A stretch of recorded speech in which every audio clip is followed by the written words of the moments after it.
I was just I was writing jokes in the shower, and I was like, oh, it looks like there's gonna be an opportunity to perform soon. I'm just gonna do that, whatever.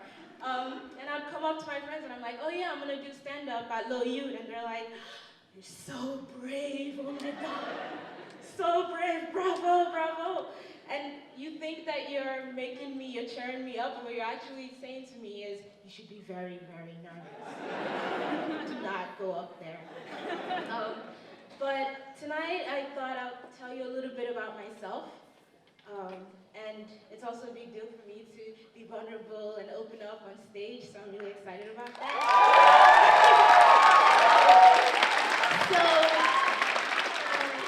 I was born in a wonderful country in West Africa, known as Nigeria.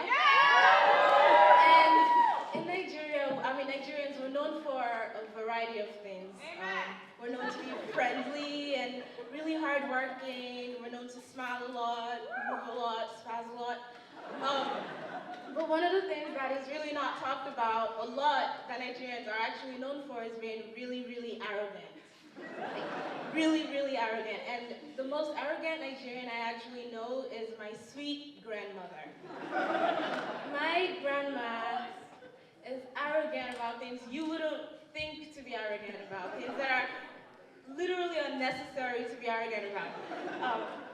I remember one time we're watching TV and there's this special on about people who have those disorders where no matter what they did, they smelled really bad.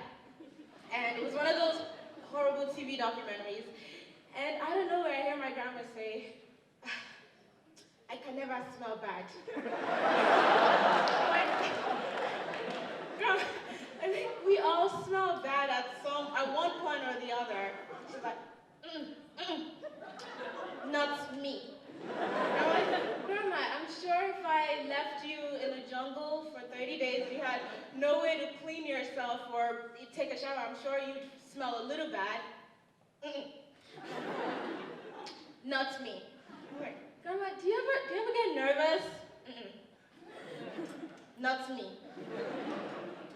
And it's funny that I'm talking a lot about my grandmother because growing up as a child, I was basically a grandmother. I've been an old lady since I was born. And so one of the ways in which I was an old lady is even the way I walked. I squinted a lot. So they didn't realize that I needed glasses until I was 13. I liked peace and quiet. I liked it when other kids behaved. So, you know how everywhere, whenever the teacher leaves the classroom, everyone gets excited, like it's all happy. I'm like in the corner, like, no. Back. It's about to be so chaotic. I'm like praying, like, oh, don't let me get gum in my hair today. And I prayed a lot as a kid, actually, and this was, again, because I was raised by my grandmother. So between the ages of 5 and 10, my mom was here in the States setting up life for us, and my grandmother was basically the one who took the role of mother. And along with being arrogant, my grandmother was very religious. And those two are actually related because my grandmother's arrogance is derived from her faith in Jesus. So when my grandmother thinks that she's not going to smell, it's because Jesus Christ would never ever let that happen. So under the influence of my grandmother, the way she also made sure that her grandkids were as hot for Jesus Christ as she was. And one of the ways she accomplished this is you could never get anything from my grandmother unless she saw you praying to Jesus about it. So you know, you come home from school and you'd be like, our Father, who art in heaven, made sure she was watching. Hallowed be thy name, thy kingdom come. My uniform ripped today, oh Lord. Please make grandma sew it. And the next day, you'd show up and it would be nicely sewed and you were good to go. that we went to Sunday school. And Sunday school is where I learned most of the life skills that I now possess. Sunday school prepared me for even doctoring. So it's interesting that in doctoring we do smoking cessation counseling, because one of the things they used to make us do in Sunday school was go out into the streets and win souls for Christ. And similar to smoking cessation, we also had an algorithm for doing this.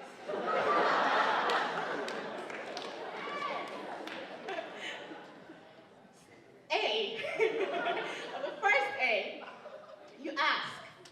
So, I like to ask all strangers at the bus stop this question, but do you have Jesus in your life? The second A is your advice. I don't really know anything about you, but you seem like a sinner.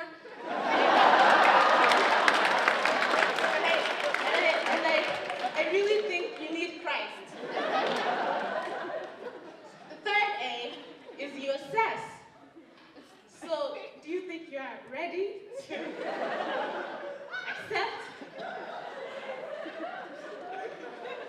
On a scale of 1 to 10.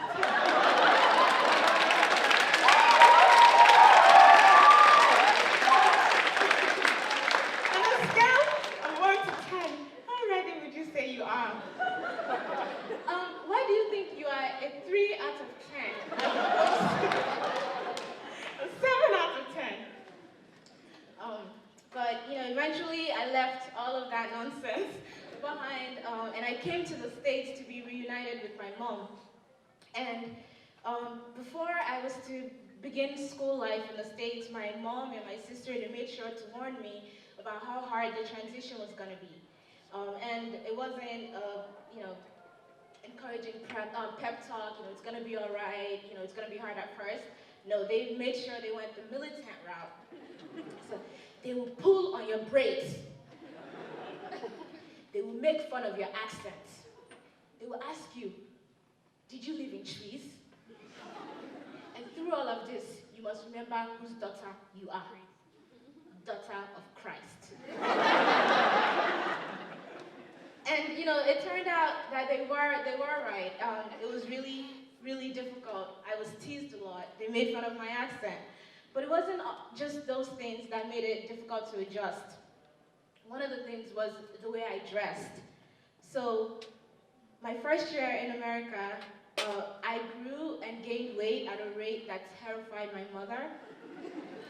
And this is partly because I came here around the time I was gonna hit my growth spurt with puberty, but also I got exposed to the wonderful American diet.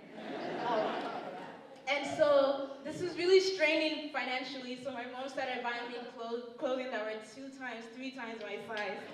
So I actually walked around school sagging my pants with an African accent, squinting at everybody. So did not fit in. I was also misunderstood a lot. And one of the misunderstandings we had actually made me to become the subject of some homophobic teasing. We're sitting in class one day, I was minding my own business, as I always do, and this kid just turns to me, Lola. Actually back then they called me Dami Lola. Dami Lola, do you like girls? And I'm thinking, do I like girls? Well, girls are funny, girls are smart, girls listen to my stories. Of course I like girls. And he goes, oh, she likes girls. And everyone starts laughing, and I didn't quite understand, what's so funny about liking girls? So I go home to my sister and I'm like, today I told everybody at school, I like girls, and they started laughing.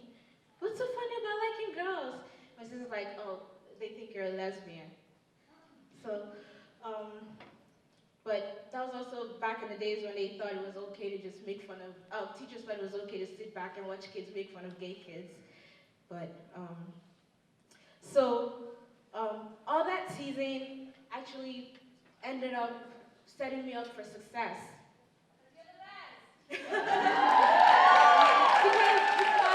because I'm the best, but also because I quickly picked up on the fact that in America, if you're gonna be a weirdo, the best way to get away with it is to be really, really good at what you do. So I set out to be the best student ever. And that's how I ended up in medical school.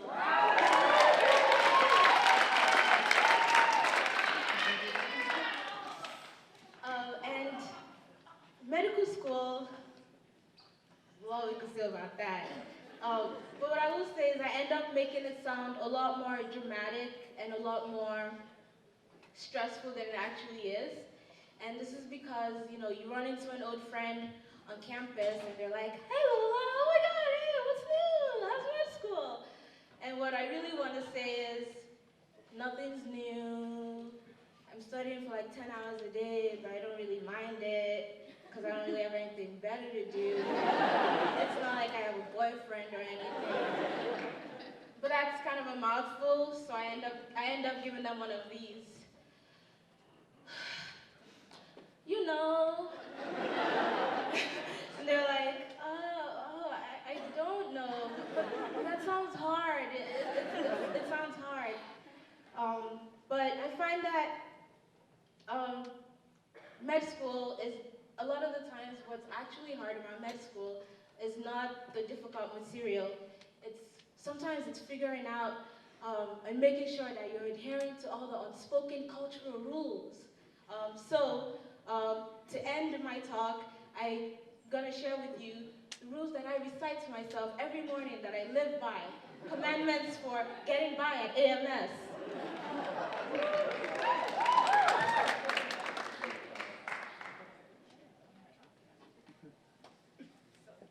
Commandments for getting by at AMS.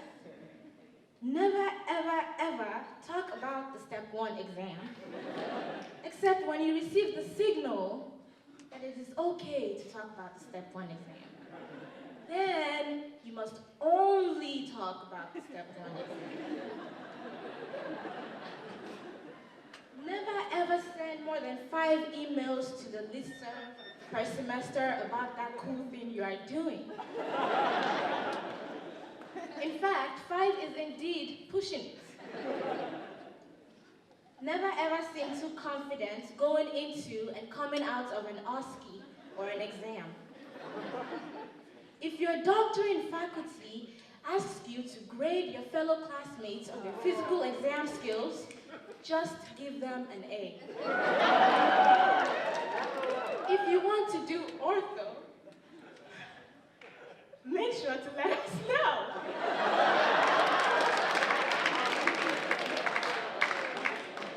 Do not gone, try to have fun, and always seize the opportunity to make a pun. Thank you very much.